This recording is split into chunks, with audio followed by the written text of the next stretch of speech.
예, 13년 동안 경기 교육을 이끌어왔던 진보 교육감 시대가 막을 내리고요. 이제 보수 성향의 임태희 경기도 교육감이 당선이 됐습니다. 임태희 경기도 교육감의 취임 후 첫 정책, 등교 시간 자율화를 꺼냈습니다. 사실 9시 등교제가 이재정 전 교육감의 대표 정책이기 때문에 또 임태희 교육감의 첫 정책 또 많은 관심을 받고 있는데요.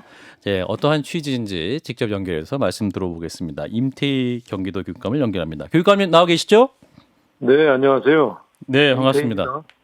네, 진 작가님, 김 소장님 인사 나눠주시고요. 네, 안녕하세요. 네, 아유, 두 분, 네, 수고 많으세요. 예, 스튜디오에서 자주 뵀었는데 이제 전화로 뵈니까 좀 멀게 느껴지네요. 예, 언제 한번 불러주십시오. 예, 일단은 그 네. 취임 소회랄까요? 이제 좀 말씀을 주시면 간단히. 결국은 제가 이제 남양주에서 네, 취임 콘서트 형식으로 취임 행사를 했어요. 예, 거기서 느낀 것은 많은 참여자들을 통해서 정말 교육이 곧 미래구나 예, 하는 점을 이제 강하게 느꼈는데 그 취임식 전에 당선되고 나서 한 달여를 현장 또 어떤 분들은 또 사무실에 오셔서 예. 많은 대화를 나누면서 이 교육 변화에 대한 기대가 굉장히 크구나 하는 것을 느꼈습니다. 그래서 그날도 역시 많은 분들이 그동안 그 선거 과정에서 한 여러 가지 그 내용들에 대해서 꼭 좀 그렇게 실천해 달라 하는 그런 주문을 하시는 걸 보고 더욱더 책임감을 느끼고 예. 좀 각오를 다지는 그런 좀 시간이 되었습니다. 네. 자, 진 작가님 첫 질문 해주세요. 갑자기 툭 하고 들어오니까. 자, 예, 경기도 교육 끌어갈 세 가지 키워드로 자율, 균형, 미래를 꼽으셨는데 예. 이 자율, 균형, 미래가 어떤 뜻을 갖고 있는지 좀 설명부터 해주시겠습니까? 네, 저는 교육은 기본적으로 그 세 가지 지금 말씀하신 자율, 균형, 미래를 어떤 그 기본 지향점으로 해야 된다고 예. 생각을 했습니다. 우선 자율은 사실은 지금 그 여러 가지 획일적인 교육으로는 이 다양성과 앞으로 그 변화가 많은 이런 그 세상을 살아갈 수 있는데 필요한 예, 여러 가지 이제 포용력과 창의력이 갖춰지지 않죠. 예. 그래서 자유를 기본적으로 할 때 다양성과 이 창의력의 기초가 마련된다 생각이 있었고요. 균형은 다른 것도 인정할 수 있는 일종의 이제 균형 있는 가치관 역사관을 좀 염두에 뒀고 또 어느 면에서는 그 인성과 역량이 균형을 갖춰야 된다. 학력이. 그리고 또 교육 현장에서는 차원이 좀 다른 얘기입니다만은 이 학생들의 인권도 중요한 만큼 교권도 확립이 돼야 된다 하는 차원에서 그런 것들을 통할해서 예. 균형이라는 어느 쪽에도 치우치지 않고 좀 그 균형 있게 여러 가지 교육이 이루어지는 것을 이제 균형으로 표시했고요. 미래는 역시 우리는 이미 아마 그 학생들 아이들의 경우에는 이미 상당히 디지털 세상을 살아가고 있습니다. 그렇죠. 그런데 지금 교육은 그렇지 않거든요. 그러다 보니까 학생들은 학교 교육에 대해서 별로 재미가 없는 거예요. 예, 예, 또 관심도 떨어지고 그래서 그러한 이 어떤 디지털 세상으로의 변화에 맞춰서 이제 교육 현장도 맞춰 나가야 된다. 그래서 예. 뭐 AI를 통한 교육이라든가 여러 가지 디지털 기초 역량을 강화해주는 어떤 그런 교육이 강화돼야 된다든가 예. 이것은 학생뿐만이 아니라 그 학생들을 대하는 선생님이나 학부모들도 아마 함께 해나가야 될 그런 새로운 교육의 방향이라고 생각을 해서 그 미래라는 키워드를 제가 상징적으로 그렇게 썼습니다. 네, 진 작가님. 뭐 자율 원칙과 관련되어 있는 것으로 보이는데 예. 교육감님께서는 취임 후에 정책 1호로 학교 등교 시간 자율화를 지시하지 않았습니까? 예, 맞습니다. 예. 예. 그런데 이게 원래 등교 시간을 9시로 정한 것들이 학생들의 이제 수면권, 건강권을 보장하기 위해서 했던 예. 제도인데 이걸 취소할 때는 그에 맞먹는 또 다른 논리가 좀 있어야 될 것 같은데 그 근거는 뭡니까? 뭐 가장 중요한 것은 예, 그 학교 현장에 이런 내용조차도 자율적으로 시행하지 못하게 해서는 안 된다. 획일적으로 시행하는 것은 옳지 않다. 그래서 자율이라는 측면에서 학교에 자유를 돌려준다 하는 측면에서 결정을 했고요. 예, 이 제도가 수면권을 보장한다는 측면에서 시작이 됐는데 당시에 선생님들이나 학교 현장에서는 예, 사실은 과반수 이상이 이거에 대해서는 반대를 했어요. 아, 그랬나요? 예, 그래서 이게 굉장히 그 당초 시행될 때 취지는 그렇지만 시행되는 과정에서는 좀 무리가 있었던 제도로 이렇게 파악하고 있습니다. 근데- 그런 점에서 예. 지금 이 학교가 여러 가지 예를 들면 뭐 그 학교 사정이 이 도심지에 있는 학교 또 농촌에 있는 학교 뭐 여러 그 사정이 많거든요. 예. 제가 경기도의 다양한 현장에서 학부모들이나 학교의 사정이 이건 획일적으로 정할 수 없구나 하는 거를 저는 그 굉장히 확인하고 그런 그 수요를 많이 그 요구를 받았었습니다. 예. 그래서 이 문제는 이 학교가 이제 이런 문제들은 그 학교 관련자들, 교육 관련자들이 이 지역 사정에 맞게 또 학교 사정에 맞게 이 자치적으로 또 자율적으로 결정할 수 있다. 이렇게 해서 이 문제는 첫 번째 조치로 이렇게 하였습니다. 논리가 상당히 좀 부족하다는 느낌이 들거든요. 지금 결국 말씀하시는 자율권이라는 게 학교장 자율 뭐 이런 거지 않습니까?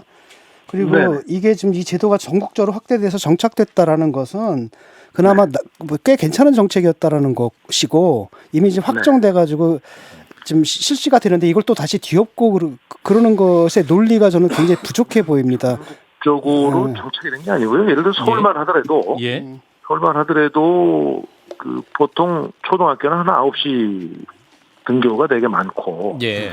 중학교의 경우에는 8시 30분에서 한 40분 사이에 등교시키는 학교가 많아요. 예. 그리고 고등학교는 대체로 한 8시에서 8시 10분 이렇게 그 운영을 그렇게 합니다. 실제로.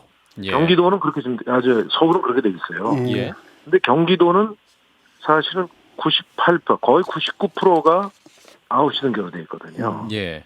이것은 그만큼 그 학교에서 자율적으로 결정할 수 있는 그런 여지를 일방적으로 9시 등교라는 이런 그 지침 속에서 실시를 했기 때문에 이런 결과가 나온 거 아닌가. 그러니까 9시 그렇기 때문에- 등교를 고수할 학교는 그냥 그대로 하시면 되고, 그러니까 아니, 이제 그러면요. 예, 더 당기고 싶은 학교는 이제 더 당겨도 된다 이런 취지신 그렇습니다. 거군요. 9시 등교를 하지 말라는 게 아니죠. 자율로 해라. 9시 등교 그러면요. 예. 이런 거는 학교가 사정에 따라서 자율적으로 운영하게 하자. 어떻게 예상하십니까? 지금 경기도에 그 학교가 굉장히 많을 텐데 예, 그 모든 학교 중에서 이제 9시 지금 등교를 하고 있는 학교들이 예. 예. 이걸 이제 그 포기하고 그 자율화하는 그 비율 퍼센티지 정도를 어느 정도로 예측을 하십니까? 제가 보기에는 아마 시행 초기에는 예. 그 9시 등교가 그래도 많을 걸로 예상합니다. 예. 자유가 몇 개 그래도. 그리고 논의하는 과정이 좀 시간이 걸릴 텐데요. 예. 근데 아마 시간이 가면서는 예를 들어서 뭐 그 낮의 길이에 따라서 예를 들면 동절기하고 하절기하고 좀 등교 시간을 달리 한다든가 예. 아니면 학년별로 뭐 1, 2학년은 좀 천천히 나오게 하고 뭐 예. 이렇게 그걸 나눈다든가 여러 가지 아마 다양한 형태로 나타날 걸로 봅니다. 그래서 저희들이 뭐 몇 시에 한다 하는 거를 일일이 보고받지 않고 예. 이제 그 각 지역 그 사정에서 모니터를 해서 좀 대체로 만족도가 높은 이런 이 등교 시간제를 운영하는 사례들이 대체로 이렇게 좀 확산되지 않겠나 예. 하는 기대를 가지고 저희들은 이 제도를 좀 바라보고 있습니다. 그러니까 그래서 일단 학교에서는 아마 초기에는 9시를 바꾸는 것에 대해서 많은 고민을 할 걸로 예상이 됩니다. 예. 자율적으로. 예. 다양하게. 예, 그 아까 말씀하시기를 이제 9시 등교로 딱 고정되어 있는 이 부분에 대해서 이제 불만을 가진 학교나 뭐 학부모들이 많다고 하셨는데 예. 그들의 불만이 이제 구체적으로 어떤 건지 왜냐하면 9시 등교제가 어떤 면에서 문제가 있는지 그 말씀을 좀 해주십시오. 대체로 9시 등교가 늦다는 그 부모님들이 많았어요. 아, 빨리 가게 해달라 학교를. 그렇죠. 조금 좀 더 당기는 게 좋겠다 아하. 하는 경우가 많았습니다. 아마 출근 그게 때문인가요? 약간 출근 시간 때문에 그런 것도 있고 예. 그다음에 특히 이제 여름 같은 경우에 보면은 또 뭐 겨울에도 마찬가지일 텐데 예. 그 9시 등교 이전에 충분히 등교할 수 있는 이런 그 상황들이 지역에서 보면 많은 것 같습니다. 예. 그래서 이런 부분들은 9시로 해서 예를 들면 잠을 충분히 자고 아침을 꼭 먹는 건 아니거든요. 이런 부분들도 개인의 생활 패턴에 따라서 얼마든지 이 차이가 있는 건데 꼭 9시 등교를 제도적으로 안 하면 마치 우리가 잘못하는 것처럼 그렇게 그렇죠. 학교에서 느끼는 그 것은 말은 맞는 것 같아요. 옳은 행정태도는 아니다 이렇게 봤습니다. 근데 이제 저도 이제 학교 다닐 때 생각해 보면은 일찍 등교하게 되면은 이제 영교시라는 수업이 있었거든요. 그러니까 8시나 뭐 이제 이렇게 너무 일찍 또 이렇게 보충 수업 같은 개념으로 고3 앞뒀을 때 학교 수업이 좀 당겨져 가지고 또 좀 학교 생활 때 부담이 됐었던 기억도 있고 또 이제 수업이 많아지면 또 이제 선생님들이 또 수당도 좀 더 생기실 수도 있기 때문에 이제 선생님들은 오히려 그런 걸 더 원한다 이런 주장하시는 분도 있는데 그렇게 막 수업이 더 생기고 막 이런 것도 가능한 거겠네요. 그러면. 뭐 다양한 형태로 돼서 좀 굉장히 아마 창의적인 그런 운영도 나올 걸로 봅니다. 예. 근데 수업의 절대량이 늘어나는 건 좀 문제가 있지 않을까요? 그러잖아도 우리나라 학생들 그 수업을 너무 길게 하는 것 같던데. 저도 학생들이 오로지 그냥 학과 무슨 마치 시험 준비에 그냥 몰두하는 형태의 예. 그런 식의 수업이 많아지는 거는 옳지 않다고 봅니다. 그런데 지금 학부모님들께서 예. 워낙 그 자녀들 교육 문제에 대해서는 제가 보니까 생각이 다양하시고 또 표현도 적극적이시고 해서 예. 아마 자유가 해도 충분히 논의해서 결정해 나갈 걸로 그런 알겠습니다. 과정을 거칠 것으로 봅니다. 예. 또 교육감님이 이제 그 후보 당시에 그 김은혜 당시 이제 경기지사 후보와 함께 당선됐을 경우에 함께 그 초등학생들에게 아침밥 제공한다는 계획도 말씀하신 적 있죠? 예. 아, 그럼 아침 급식도 계획에 있으셨던 건데 지금 이제 김동연 지사가 됐기 때문에 그 공약 자체가 또 실현될 수 있을 것이냐 또 이 부분도 궁금하신 분이 많으실 것 같아요. 예. 제가 이 문제에 대해서는 그 김동연 지사도 만나서 좀 말씀을 나눴고, 예. 또 당초에 그 공약이 나갈 때 네. 현장에 여러 이제 그 의견을 저희들이 이렇게 듣는 과정에서 예. 사실은 그 부모님들의 경우 예를 들어서 이제 9시 등교제로 어느 지역에서 8시 등교를 만약 한다. 그렇죠. 아니면 영교시를 운영한다 할 경우에는 예. 사실 아침 식사 아마 못하고 오는 학생들도 있을 걸로 봅니다. 예, 그러면 그런 경우에 이 아침 시간에 예를 들어서 이 간편식으로 좀 굶지 않고 이렇게 좀 아침을 제공하는 거를 생각을 한 거죠. 예. 그래서 이런 부분들이 실제로는 그렇게 많이 나타날지 어떨지 모르겠습니다. 그래서 저희들이 한번 예산을 나름대로 이렇게 추정해 보니까 실제로 아침에 그 점심시간처럼 일괄적으로 막 이렇게 식사를 제공하는 일은 아마 드물 걸로 봅니다. 아하, 그렇군요. 예, 드물 걸로 봐서 이 문제는 조그만 지자체들하고 협의하면 그렇게 뭐 재정적으로나 그렇게 큰 어려움 없이 해결할 수 있을 것으로 생각을 했습니다. 그리고 김동연 지사님과도 그렇게 의견을 나눴습니다. 아침 금식 하는 거에 대해서 부모님들이 좋아하시나요? 학교에서 그럼 두 끼 먹는 거잖아요. 예. 부모님들이요. 예. 이거든지 결국은 선택이 될 겁니다. 일괄적으로 뭐 아침을 다 와서 먹으라든가 하지 말라든가 이러지 않고 결국은 선택을 할 겁니다. 예. 그렇군요. 자, 이제 교육감님께서는 후보 시절에 이제 9편의 그 경기 교육의 불편한 진실 시리즈를 발표하기도 하셨었는데, 자, 그럼 이제 첫 번째 공약이 이제 있던 자율적으로 등교 시간을 조정하는 문제를 말씀하셨고, 자, 두 번째로 그러면 또 경기도 교육을 위해서 내실 어떤 문제를 또 국민들에게 말씀하실 건가요? 지금 그 소위 혁신학교라는 이름으로 시행되는 여러 가지 어떤 교육인데요. 혁신학교. 예, 혁신학교. 네. 혁신학교의 특징은 여러 가지 학생들의 자율적인 어떤 역량을 키울 기회를 준다든가, 현장 실습에 대한 여러 가지 기회를 확대한다든가, 아주 여러 가지 좋은 취지들이 많습니다. 예. 근데 이제 문제는 그렇게 지내다 보니까 학생들한테 기본적으로 가령 인성교육, 또 이 기초학력은 또 필요하잖아요. 기초학력에 대한 여러 가지 어떤 교육 이런 부분들 굉장히 취약해지는 문제들이 일부에서 나타나고 있었어요.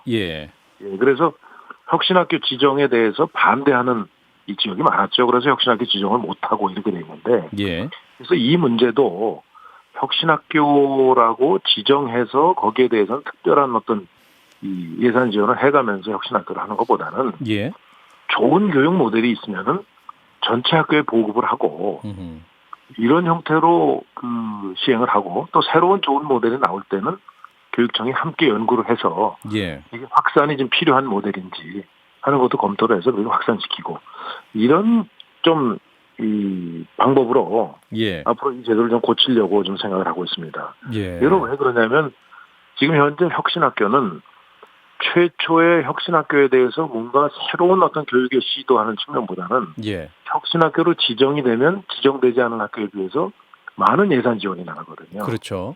예. 그러니까 결국은 학생들은 다 똑같은 학생인데 어디는 혁신학교로 지정되고 어디는 지정이 안 됨에 따라서 예. 학생들의 교육에 여러 가지 차이가 있는 것은 사실 그거는 교육청이 그렇게 제도를 차별해서 운영하는 것 자체가 좀 문제가 있다고 생각했습니다. 그래서 좋은 혁신학교 모델은 전체로 공급을 하고 예. 만약에 새로운 혁신학교 어떤 새로운 교육의 모델이 필요하면 그런 거는 교육청이 함께 연구하고 예를 들면 이 제대로 제도화하게끔 이렇게 연구해서 나가는 게 좋지 않겠느냐 하는 차원에서 이 문제는 제기를 했었습니다. 예. 그러니까 혁신학교 취지가 이제 기존 교육과 다르게 해가지고 어떤 그 기초학력 부분을 무시하고서라도 좋은 모델이 있으면 발굴하자는 취지인데 실제로 시행을 해 보니까 이제 그런 취지들이 많이 무색될 만큼 교육 현장의 폐해가 심했다 이런 말씀이십니까? 그렇죠. 예. 그 대표적인 게 이제 학력 저하가 예. 많이 나타났다는 게 이 이제 학부모님들의 지적이고 예. 실제로도 꼭 혁신학교와 혁신학교 아닌 데가 학력 차이가 진 거에 대해서는 조금 더 검토가 필요한데 대체로 혁신학교는 그러다 보니까 이게 이제 사업으로 시행되다 보니까 뚜렷한 결과는 안 나오면서 예. 결과는 안 나오면서 혁신학교와 혁신학교 아닌 학생들에 대한 차등 지원의 문제 그리고 혁신학교라는 이 지정에 따라서 여러 가지 사업이 시행됨에 따른 이 어떤 그 과중한 행정 부담이 이제 선생님들한테 아마 그 부과되는 것 같아요. 예. 그래서 선생님들이 오히려 혁신학교에서 수업 준비를 제대로 하기 어려운 이런 또 여건들도 많았다고 하는 게 이제 현장의 어떤 그 많은 그 지적이었습니다. 근데 그 말씀을 들어보면요, 그냥 다 옛날에 하던 식으로 하자 이 얘기로 들리거든요. 저는 그냥 아니죠. 그래서 자율 그 말이 자율이지 실제로는 저 영교시 해가지고 애들 교육 공부시키는 거고요. 학부모들 애들 성적 점수 올리라는 거고요. 예. 뭐 그 얘긴데요. 뭐 딱 들어보니까 기초학력 부분도 이제 강조하시는 거 보면 어떤 입시에 더 효과적인 교육을 하라고 그런 방향으로 가시는 게 아닌가라고 또 생각이 들 수 있을 것 같아서 드리는 질문입니다. 여러 우리 예. 진 작가님께서 지적하시는 그런 부분에 대해서도 예. 우려가 있지만 예. 적어도 우리가 의무 교육으로 시행하는 초등학교, 중학교에서 예. 예를 들면 과거에 우리 교육을 통해서 예를 들면 문맹을 면하게 하고 기초적인 어떤 수리 능력을 예를 들어 갖춰주고 하는 과정을 겪어서 우리가 이제 이렇게 이 교육이 기여한 거 아니겠습니까? 알겠습니다. 그럼 앞으로 학생들이 다양한 창의적인 다양한 어떤 그 소질을 개발해 주는데 그럼에도 불구하고 꼭 필요한 인성이나 꼭 필요한 기초 역량에 대해서는 예. 학교에서 교육을 하는 게 맞지 않나. 알겠습니다. 마지막 질문 드릴게요. 그 지금 말씀하셨던 부분이 제가 20대 국회 때 교문위에 있어서 곽상도 의원이 주장하셨던 내용을 말씀하시는 것 같은데 이게 기초학력이 뭐 이 일반 학교는 1.9% 여기는 2.5%라서 떨어지는 사람이 많다고 하는데 일단 비율 자체가 적고 그리고 그 뒤로 한국교육평가원에서 나온 결과를 보면 오히려 혁신학교가 학업 성취도가 더 높은 결과들도 있었으니까 데이터를 한번 좀 같이 검토해 주시면 좋지 않을까 생각합니다. 그리고 인성 문제는 이해가 안 되네요. 일반 학교 다니면 인성이 좋아지고. 예. 조금 아까 말씀하신 거는 종단 연구 90여 명을 연구해서 종단 연구소이 그렇게 해서 한 건데 중간에 모수가 바뀌어요. 한 40여 명이. 그래서 그거는 조금 이렇게 이 객관적인 어떤 이런 자료를 쓰기가 저는 적절치 않다고 판단합니다. 알겠습니다. 예. 네, 교육관님 오늘 전화 연결해서 좀 많이 제한이 있어서요. 스튜디오 한번 모시고 제대로 한번 또 깊이 있게 말씀 나누면 좋겠습니다. 예, 좋습니다. 예. 네. 오늘 말씀 여기까지 듣겠습니다. 고맙습니다. 네, 감사합니다. 네, 임태희 경기도 교육감이었습니다. 좋아요? 구독! 알림 설정.